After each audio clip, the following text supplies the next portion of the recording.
Hi hello welcome to news site Telugu channel. This is Paritala Murthy. శనివారం episode నిజంగా super.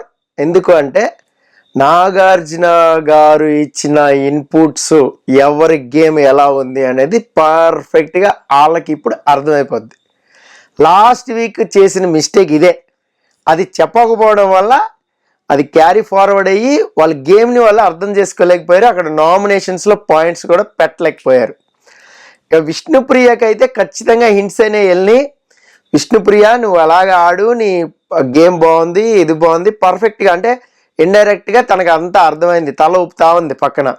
So ప్రేరణ విషయంలో కానీ, ప్రేరణ సంచాలక్గా ఫెయిల్ అయిన విషయం కానీ, ఫెయిల్ అయిందని యష్మి చెప్పిన విషయం కానీ, ఇలాగా చాలా తెలివిగా ఆ ఇన్పుట్స్ అనేది ఖచ్చితంగా వెళ్ళి డౌట్ లేదు. నెక్స్ట్ నాకు ఎక్కడ బాగా అనిపించింది అంటే యష్మి కరెక్ట్గా దొరికిపోయింది. ఎక్కడ దొరికిపోవాలో అక్కడ. ఇప్పుడు మనకి సెకండ్ వీక్లో మీకు గుర్తుందో లేదు, లాస్ట్ సీజన్లో శోభా శెట్టి ఎగ్జాక్ట్గా ఇలాగే ఇరిక్కిపోయింది. వీడియో చూపెట్టంగానే హ్యాండ్స్ అప్ అంది. సేమ్ ఇక్కడ యష్మి కూడా ఏదో స్క్రిప్ట్ రాసినట్టుగానే అవుతుంది చూడండి సీజన్ 7కి దీనికి. సో సేమ్ ఇక్కడ కూడా ఫస్ట్ ఒకటి చెప్పేసింది, పర్లేదులే వీడియో చూపెట్టరులే అనుకున్నా అని, బట్ ఓపెన్ అప్ అయి చెప్పేసింది. ఇక్కడ చాలా బాగా బ్యాలెన్స్ చేశారు నాగార్జున. మీరు అబ్జర్వ్ చేశారు లేదా కానీ పాము సావలేదు, కర్ర ఎరగలేదు, అలా పాముకి పాము మంత్రం వేసి బతికించారు అంటారు చూడండి, చంటి అబ్బాయిలో ఒక డైలాగ్ ఉంటుంది. సో అలాగా కర్ర ఎరగలేదు, పాము సావలేదు, అట్లా ఉందన్నమాట వ్యవహారం. సో బ్యాలెన్స్ చేశారు. అక్కడ మణికంఠాన్ని కరెక్ట్గా ఇది చేశారు. అంటే నువ్వు అడగల, యాక్చువల్గా తను అడగలేదని చెప్పింది. అక్కడ అడిగింది ఎవరు? సీత. అంటే ఇలా ఇచ్చారు జడ్జిమెంట్. సో పర్వాలా, ఓకే, బ్యాలెన్స్ చేశారు అనిపించింది. బట్ యష్మి మాత్రం ఆ గేమ్ ఆడకుండా ఉండాల్సిందని ఓపెన్ అప్ అయింది, ఎమోషనల్ అయింది. అయితే ఇక్కడ మీకే ఒక పాయింట్ చెప్తా. ఏంటి అంటే ఇప్పుడు యష్మి అక్కడ 5 ఉన్నారు సార్, ఇక్కడ 2 ఉన్నారు సార్ అని ఒక ఎమోషనల్ ఫీలింగ్ ఇచ్చింది చూడండి, అది డ్రామా. ఎందుకు డ్రామా అంటే అది వచ్చింది, మరమరాలు వచ్చింది ఎన్నో round? 3rd round I think. నాకు గుర్తు ఉండి 3rd రౌండ్ అది. అంటే ఇంకా 3 రౌండ్లు ఉన్నాయి.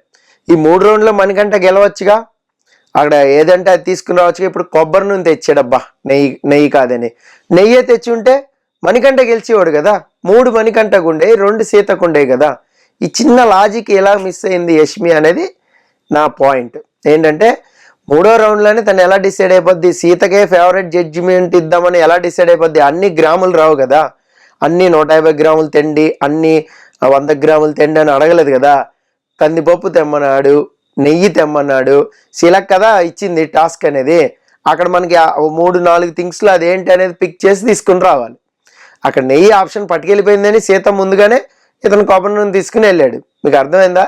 యాక్చువల్గా దీనికి ముందు ఏం జరిగింది లైవ్లో అనేది మీ అందరికీ తెలియాలి. అందుకని ఈ వీడియో చేస్తుంది.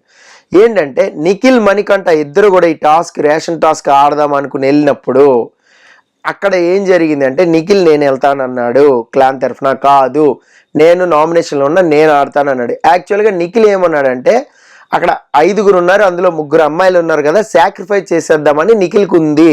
ఆ డైలాగ్ కూడా అన్నాడు, బట్ అది టెలికాస్ట్ చేయలేదు. సో అది నాకు లైవ్లో రికార్డ్ చేసుకోలేదు కాబట్టి ఆ పాయింట్ మీకు పెట్టలేకపోతున్నాను. సో లేదంటే కమ్యూనిటీలో పెట్టేవాడిని, ఏదో ఒక లింక్ వేరే యూట్యూబ్లో అయినా అప్లోడ్ చేసి ఆ లింక్ అనేది పెట్టేవాడిని. బట్ అది లేదు, రికార్డ్ లేదు, ఆన్ రికార్డ్ లేదు. అది అన్నందుకే మణికంఠ ఫీల్ అయ్యాడు. లేదు 100% ఆడాలి మనం, సో గేమ్ గివ్ అప్ ఇవ్వకూడదు అన్నాడు. అలాగే వెళ్ళాడు. సో ఆ పాయింట్ కనీసం ఇప్పుడు మణికంఠని గ్రీన్లో పెట్టినప్పుడైనా నిఖిల్ చెప్పు ఉండాల్సిందే. సో నేను ఇలా అనుకున్నాను సార్, నాకు కూడా ఉండుండే, కానీ మణికంఠ కాదు 100% ఆడదామని వెళ్ళాడు. బట్ ఓడిపోయినా అంత పెద్ద ఫీల్ అవ్వలేదు, నా పాయింట్ నేను చెప్పాను అన్నాడు. అది కూడా మెన్షన్ చేసి ఉండాల్సిందే, అది కూడా మిస్ అయ్యారు. సో అప్పుడు వాళ్ళు ఏంటంటే ఇలా పంటలు వేసుకుని మణికంఠ వచ్చాడనమాట టాస్క్ ఆడడానికి. ఇది లైవ్లో జరిగిన సినారియో. సో పంటలు వేసుకోవడం చూపెట్టారు, మణికంఠ ఆడటం చూపెట్టారు టెలికాస్ట్లో. సో అది పక్కన పెడితే యష్మికి మాత్రం ఎక్కడ క్లాస్ పీకాలి అనేది పర్ఫెక్ట్గా పీకారు. ఇక నామినేషన్స్లో కూడా ఆ పాయింట్ అడిగి ఉండాల్సింది, ఏది విష్ణుప్రియనే ఎందుకు నామినేట్ చేసావు, వాట్ ఈస్ ద రీజన్, అది పర్ఫెక్ట్గా ఎక్స్ప్లెయిన్ చేయలేకపోయింది ఆ అమ్మాయి. అక్కడ అది చెప్పు ఉండాల్సింది. ప్రేరణని ఎందుకు సేవ్ చేసావు అనేది కూడా అక్కడ నువ్వు ప్రేరణ చేసింది మరి సమర్థించావా అని ఒక డైలాగ్ అడిగి ఉండాల్సింది. అక్కడ కొంచెం మిస్ అయ్యారు అనిపించింది. ఇంకా అంతకంటే ఎక్కువ క్లాస్ పీకినా కూడా యష్మికి కరెక్ట్ కాదు కదా, అందుకని అట్లా వెళ్ళింది. ఇంకా నెక్స్ట్ సోనియా విషయానికి వద్దాం.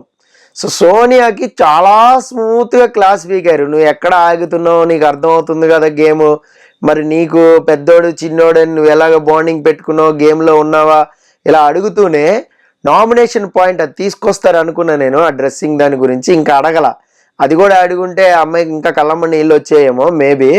ఈ పాయింట్ అనేది అడిగారు, ఇంట్లో వాళ్ళు చూస్తూ ఉంటారు కదా అది అని. సో విష్ణు పాస్ తెలిసి కూడా అలాగ ఎందుకు మాట్లాడావు, మరి అది కరెక్ట్ పాయింటా, సో మరి అది పర్ఫెక్ట్ అంటే అది హీట్ ఆఫ్ ది మూమెంట్లో అలా మాటలు వచ్చేసినాయి సరే అని ఒక కవర్ కోటింగ్ లాగా ఇచ్చింది. బట్ అది మాత్రం పద్ధతి కాదు. సీతకైతే తనకైతే సోనియాకైతే ఖచ్చితంగా అర్థమైంటుంది పాయింట్, ఎందుకంటే అది బ్యాడ్గా వెళ్ళిందని. ఇప్పుడు ఇంకొకటి చెప్తా చూడండి, అక్కడ చాలామంది గేమ్ ప్లానర్స్ ఉన్నారు, అభయ్, ప్రేరణ, ఇంకా యష్మి కానీ, ఇంకా వేరే వాళ్ళు కానీ, నబీల్ కూడా తక్కువేం గేమర్ కాదు. అలాగే అక్కడ పృథ్వీ కూడా గ్రాస్ప్ చేయగలుగుతాడు ఏదైనా ఇలాంటి పాయింట్లని, వేరే పాయింట్లు వదిలేస్తాడు అది వేరే విషయం. సో నిఖిల్, మణికంఠ చాలా పర్ఫెక్ట్గా ఉంటాడు ఈ ఇన్పుట్స్ మీద, ఏం ఇన్పుట్స్ వస్తాయి సాటర్డే వెయిటింగ్ ఫర్ ఇన్పుట్స్ అనమాట మణికంఠ. సో ఇవన్నీ గుర్తుపెట్టుకుంటాడు. సో ఎప్పుడైతే ఇక్కడ సోనియాది రాంగ్ ప్రొజెక్షన్ అయిందని తెలిసిపోతుందో, ఈ వర్డ్స్ బ్యాడ్గా వెళ్ళినాయి అని తెలిసిపోతుందో, ఇప్పుడు సోనియాకి నామినేషన్స్ అనే పడతాయి. ఇప్పుడు నామినేషన్స్లో కానీ సోనియాకి ఎక్కువ టార్గెట్ చేసి కొట్టారనుకోండి హిట్ లాగా, అమ్మాయి హైలైట్ అయిపోద్ది గ్యారంటీగా. సో ఈ వీక్ సోనియా వీక్ అని చెప్పుకోవాలి, ఎందుకంటే ఆ టాస్క్లో ఇచ్చి పాడేసినా కూడా. ఇంకొకటి మీకు నామినేషన్స్లో ఆర్గ్యుమెంట్ హీటెడ్ జరిగి కొంచెం వెళ్ళినా మన ఒరిజినాలిటీ ఏముంటుంది అది బయటకు వచ్చేస్తుంది. సో వాట్ ఎవర్ కొంచెం మనం దాచి పెట్టుకుంటాం కొన్ని ఎమోషన్స్, మనం మాస్క్లోకి పెట్టుకుంటాం, అవన్నీ కూడా 1 వీక్ మేబీ 2nd వీక్ వరకు యాక్ట్ చేయొచ్చు, కానీ 3rd వీక్ నుంచి కంపల్సరీ బర్స్ట్ అయిపోతారు. ఎందుకంటే మన వీక్నెస్ మీదే రాళ్ళు అనేవి పడుతూ ఉంటాయి, వీక్నెస్ మీద పాయింట్ కొడుతూ ఉంటారు. ఏదేమైనా సోనియాకి మాత్రం చాలా గట్టిగానే పడింది విష్ణుప్రియ విషయంలో. అలాగే సీత విషయంలో కూడా ఆ బొక్కలో క్లారిటీ అనేది అది కూడా చూపించి ఉండాల్సిందే, అది కొంచెం మిస్ అయ్యారు. అది ఇక్కడ కూడా సోనియా ప్రేరణను సపోర్ట్ చేస్తూ మాట్లాడి నామినేట్ చేసావా సీతని అనే పాయింట్ ఒక లాజిక్ కూడా చెప్పు ఉండాల్సిందే, అది కూడా మిస్ అయ్యారు. ఇంకా తర్వాత ఈ బ్యాడ్జీలు ఇవ్వడం అనేది ఒక్కళ్ళు పోస్తే చాలా అబ్బా అన్నట్టు పాలు పోస్తారు కదా, నా అబ్బాయి నవీన్, ఎందుకంటే అబ్బాయి నవీన్ మీద ఏం చెప్పలేదు కదా నాగార్జున గారు, అందుకనే అక్కడ వేసేసారు.